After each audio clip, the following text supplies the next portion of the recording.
Welcome to this stunning 4K day drive through Abu Dhabi City, from Al Meena Street to Al Reem Island.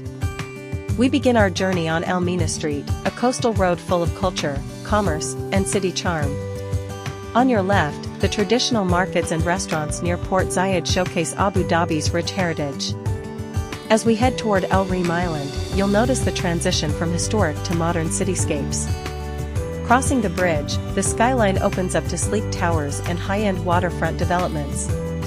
Al Reem Island is one of the most vibrant and fastest-growing districts in Abu Dhabi, with residential towers, retail hubs, and luxurious living. It blends comfort with style. As we continue the drive, enjoy views of contemporary architecture and clean city planning. This island is just 600 meters from Abu Dhabi's mainland, connected by modern infrastructure. The day drive reveals both urban energy and peaceful waterside scenes. From city streets to modern towers, this route reflects the evolving face of Abu Dhabi.